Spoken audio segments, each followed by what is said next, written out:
m'appelle Émile de Gorce-Dumas. J'enseigne la céramique à l'atelier de Sèvres depuis environ 10 ans.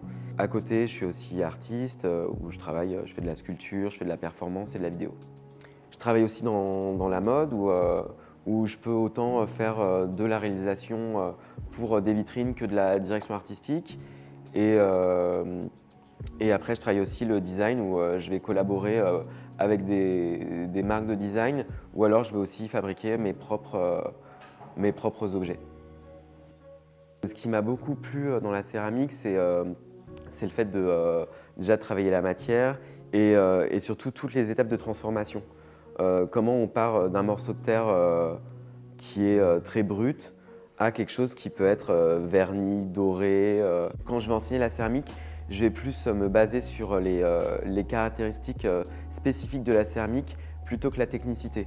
On va être plus dans l'expérimentation car j'ai envie de montrer un enseignement vraiment plus artistique que technique et académique. À la première séance, quand l'étudiant a un projet, il va venir avec des croquis, avec des images, avec une recherche iconographique et on va essayer de trouver des solutions techniques et aussi artistiques. Je vais essayer de trouver des références pour qu'on puisse vraiment aller au fond du projet.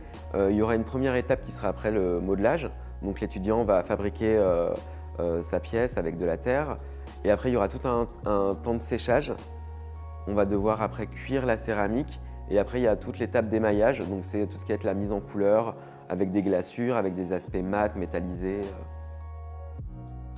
Moi, je leur donne tous les conseils techniques pour pas que leur pièce explose, pour pas que ça soit trop raté. Mais j'essaye aussi de les laisser vraiment libres dans tout ce qui va être la mise en couleur ou la forme, afin qu'ils puissent vraiment expérimenter eux-mêmes et qu'il y ait aussi des accidents qui sont souvent heureux en céramique. Parce que la céramique, ce n'est pas une science qui va être vraiment précise.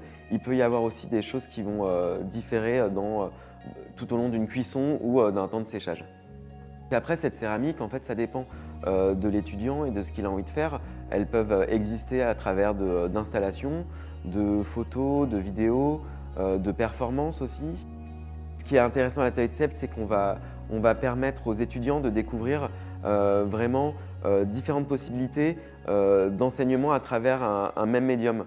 Avec la céramique, par exemple, ils vont pouvoir faire du design, des choses plus qui vont se rapprocher des beaux-arts ou des arts décoratifs. Je suis passé par l'atelier de Sèvres et j'ai aussi fait la Villa Arson, donc les Beaux-Arts de Nice. Quand j'ai fait la prépa, ça m'a apporté une rigueur.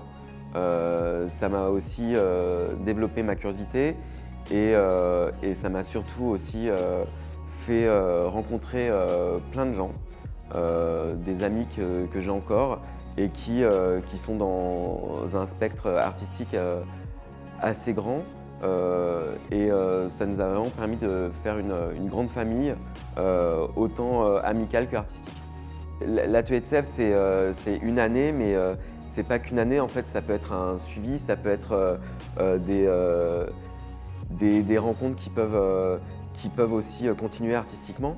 J'ai pu faire plusieurs résidences et expositions au Palais de Tokyo, au Centre Pompidou, plus récemment à la Bourse du Commerce, avec une ancienne étudiante de l'atelier de Sèvres qui a fait les Beaux-Arts de Paris et on a fait l'atelier de Sèvres ensemble.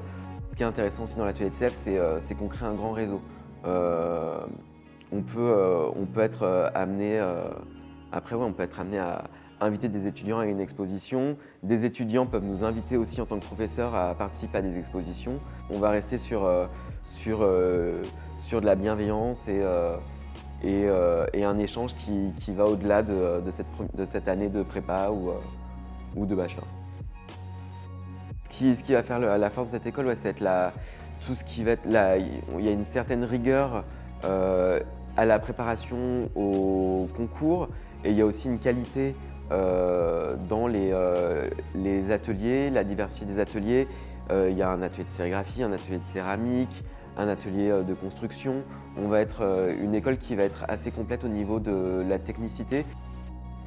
Ce que j'ai envie de montrer en enseignant la céramique, c'est qu'il y a vraiment une infinité de possibilités avec une matière qui est au départ très simple. Et ce que j'ai envie de montrer, c'est qu'avec une boule de terre, on peut faire 25 000 formes différentes.